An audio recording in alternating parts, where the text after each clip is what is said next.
All right, Brian. We're going to give Tausch a chance to narrow down where he thinks you would have picked when the Packers said, thank you for your service, but we don't want you anymore, which is basically what they said, right? Correct. Okay. I'm not trying to bring up bad memories. I'm just trying to be accurate. Bruce Irvin. All right. What else are you going to bring up to Blue? I didn't. Kyrie I don't know who Irving. that is. I'm not really familiar with his work.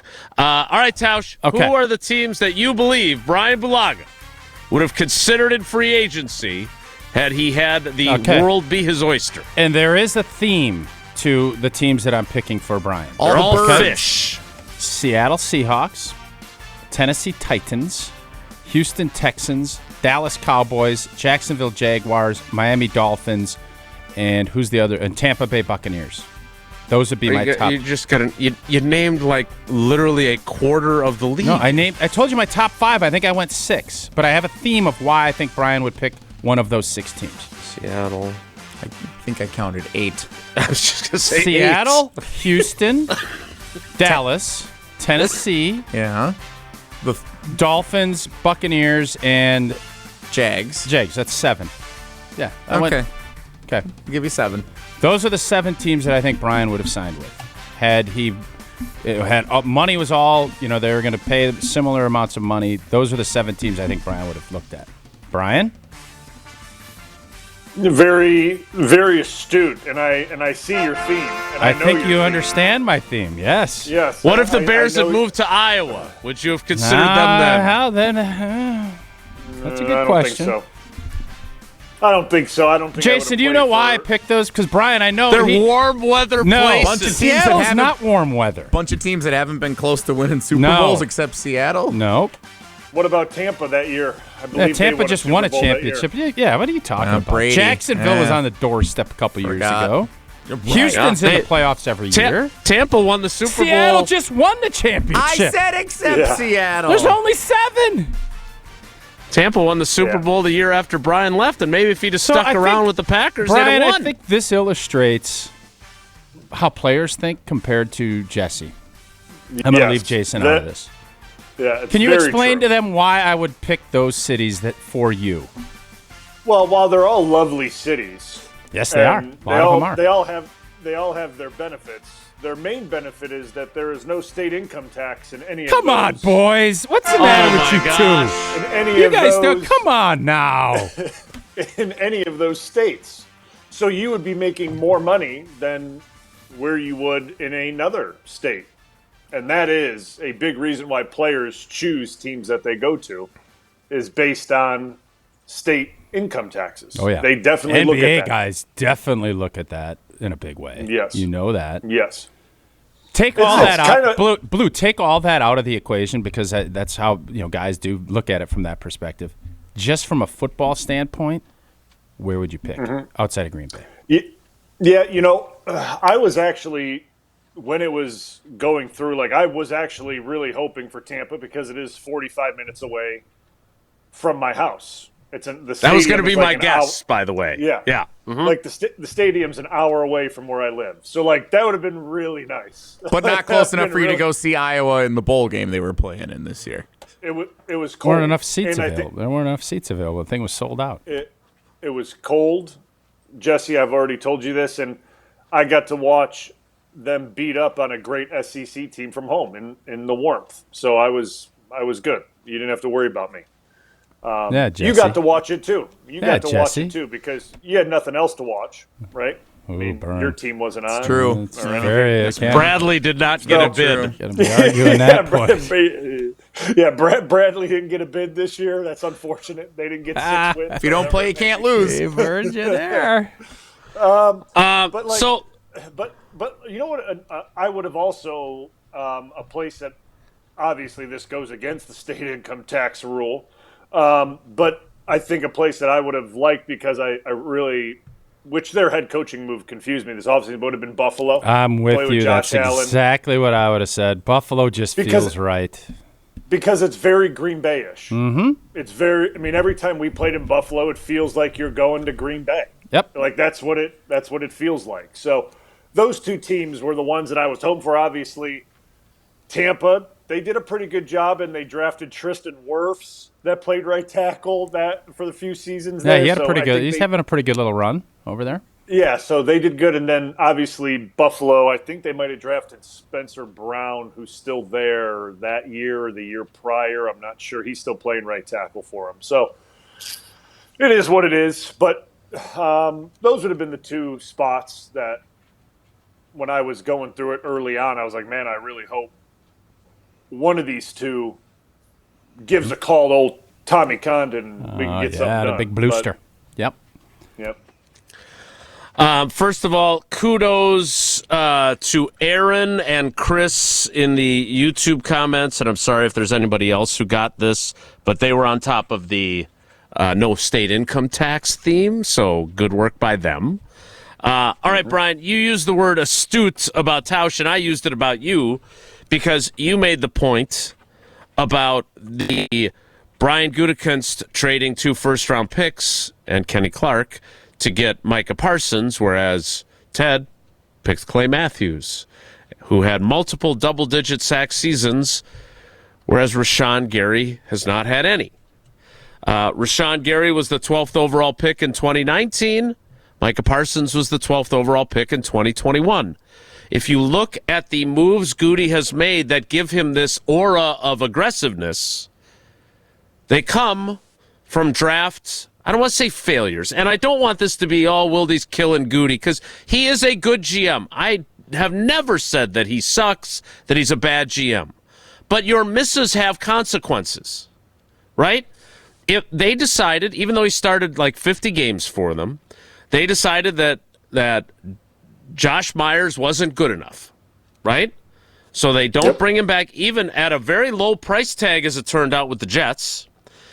What does that mean? They go spend a very large amount of money on Aaron Banks, who we think is going to be back this year, but he is not cheap. He also turns 29 on September 3rd, okay? Xavier McKinney has been a great signing. But what precipitated that signing? Being wrong on Darnell Savage as a first-round pick in 2019. We just talked about Rashawn Gary versus Micah Parsons. Josh Jacobs, that signing. It's not really because of Aaron Jones. What it's really because of is A.J. Dillon didn't elevate to become their next starting running back when they were ready to move on from Aaron Jones. Good point. And so I think, and this is why I give Tausch a little bit of a hard time, because he was a hard-line Goody stan. And to his credit, he has adjusted his view of Goody. Again, I don't think he sucks. I don't think he's a bad GM. But I do think he has ridden the momentum of he got Jordan Love right, and now the momentum of he traded for Micah Parsons, and it prevents us from maybe taking a little bit deeper dive into, and look, every GM has misses, I get that, but he also, he keeps talking about this retention thing, about 1.5 players per draft, and what I think that does is that puts a hell of a lot of pressure on you not to be wrong in the draft. And he's about to let 5 guys potentially walk from his 2022 draft class who played. Those guys have started over 200 games combined for this team, and they may all go out the door. So when you look at his body of work, but more importantly, how this team moves forward, do you see a very important offseason for Brian Gutekunst? Because I do. Yeah, I mean, I think this is a massive offseason for him, not only from drafting. Obviously, and you're down picks because of the trade. You're down picks. Right. Not only from drafting, but how you're going to roster build with things like you said, with that many guys from a draft class leaving, holes up and down an offensive line, holes in the secondary.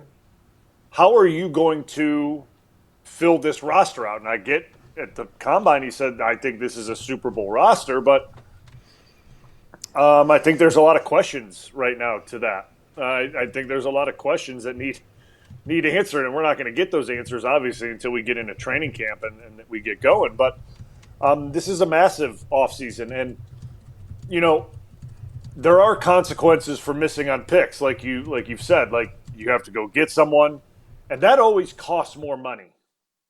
It always costs more money to have to go into the free agent pool and get guys, where when you draft and develop them and you get the deals done and they get done a little bit earlier, you're most likely going to save some cash, right? You're going to save cash. You'll be able to, you have good rapport with the player, not all the time, right? I'm not going to say every player, but most of the time when you draft and develop guys and you re-sign them, they're willing to work on structure of the contract and how the money can get spread so that things can happen for the team. And, just it's cheaper in the long run, right? When you draft, develop, retain, then draft doesn't work, go out and buy and replace those players. And again, I go back to that list you initially showed.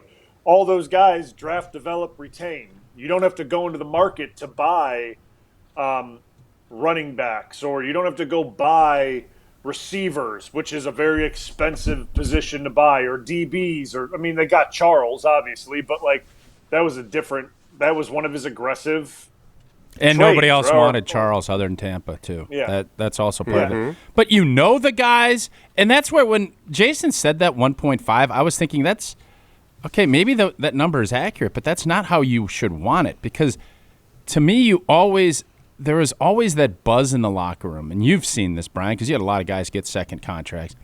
A lot of joy for guys. It brings a lot to the locker room because they see, okay, they're taking care of old boy who's worked through and he's fought through some stuff and he has been rewarded. If I do that, I'll be rewarded. And I'm not sure this group feels that way. And Brian can do what he wants. Goody can do whatever he wants as far as how he wants to build rosters, but it's definitely more cost effective to sign a Zach Tom 2 years before he gets to the market, or Elton Jenkins before he gets to market, because the market ain't going down. Cap went up to over $300 million. Right. And instead of that, and then what really hurts is when you go pay a Linderbaum or somebody $25 million or whatever it's going to cost. Then the guys that have signed those contracts are going to look at it and be like, ugh. Like the Aaron Banks effect on Elton Jenkins. Exactly. And by the way, I wanted Brian to stay, obviously, and I'm glad that we have this every week now. But Bryan Bulaga would have been signing a third contract. Goody's policy on third contracts, even though I want the Jordy Nelsons, and I was sad when they cut Charles Woodson in 2012 or whatever it was, I can understand that, even for someone like Brian. Yes, but Jason, I'll say this. The third contract is a whole different animal than the second. We're not even doing seconds now. Right. Third contracts out of my mouth. Third contracts with guys 30+, and you could look at Brian and City and Risky. TJ and Mike. There's a lot of guys that have went other places, and I understand why you want to start skewing younger. I get that, and if I'm a GM, if it's not a lock stocker, I'm with Brian. I'm with Goody on that, but I'm not. This whole concept of being 25 to 29, that's when you should be he should be happier than a clam. Bryan Bulaga turned out the way he did, and he got him for that second contract, and he paid him. I did good, you did good. Everybody does good. That's a win. Yep. Yeah. I mean, it shows that who you drafted, it panned out. It was really good. Those decisions should be really easy, right? If there's guys that are good. Celebrate. Yes, if those guys are in your locker room that you drafted that are due up for second deals that deserve them, those should be the biggest no-brainers ever. Like, that should just be like, yep, this one's getting done. Yeah, no matter and Brian, what. that's why I feel for Sheeto a little bit, and I understand what they're doing. I get it. But Sheeto is a 7th-round pick that worked his tail off, played a ton of snaps, and he basically knew all season he wasn't going to be back. So I'm not saying that he didn't play hard, because I think he played his tail off. I think he did everything, but there's something to be said, and you said this, you want to feel that back. And when someone tells you, go get money from somebody else, that's not really feeling it back. No, and the thing is, like you said, he knew it from the jump. Right? I mean, there wasn't going to be any secret about it. I mean, there was going to be no way that they could retain him unless he played at some ridiculous level, all pro level that you just hadn't seen. But like for where his journey has taken him, I mean, he's playing the way that I think everyone kind of expects him to play, and someone's going to reward him this offseason for it, right? He's going to be a starting left tackle in the NFL somewhere, and he's going to get paid good money to do it. Yep. But you hit it by saying, like, guys see other guys get rewarded in the locker room that have been drafted, and it brings a good energy there. It Great does energy. because then guys are like, well, I'm going into my contract year. I know if I perform and I do what I need to do, I'm going to get taken care of pretty soon too. Yep. Like in one way or another, and that's what, like, we could talk about wanting to play for the team and for the fans, but the driving factor for guys, and we can debate this all we want. Guys, There's no love state playing income football. tax. No, wait, sorry. No, that's not it. Guys play for their contracts. That's what the NFL is. Like, guys play for their contracts. So when they see other guys getting rewarded, that is then the next biggest motivator. Yes, I want to do everything to help my team win. I want to play well. I want this, but like, I'm playing for that. I'm playing for an extension. Like, that's what I'm doing. So like, guys see other guys get rewarded, that motivation level goes up even higher for those guys that are going into contract years or with 2 years left on their deal, whatever it may be. And that's a great thing for a locker room. You want guys motivated by multiple things, whether it's money, whether it's team success, personal, whatever it may be, as long as when they step on the field, the main thing's the main thing, right? Like, we're trying to win a football game here. But you want guys motivated by factors like that because that's what makes them play their best. At the end of the day, like, they play for their family, they play for contracts, and they play for their teammates. Like, that's really what this comes down to, right? And if the contract factor is there, they're playing. And they're going balls to the wall for you. Like, that's just what it is. So, to me, not giving out second deals for guys that have earned them is interesting. And we'll see, because that costs you down the line. It just does. Indeed. Brian, as much as I would like to keep you even longer, we'll let you go. Okay. And I'm being told that you and Homer have special plans for tomorrow's program, so I won't get to talk to you there. So I'm just going to call you later today and just talk to you some more. Is that okay? Do you have time in your schedule? I'm sure I'll play that music again. Gosh. Thanks, Brian. We appreciate you, buddy. All right, guys. Take it easy.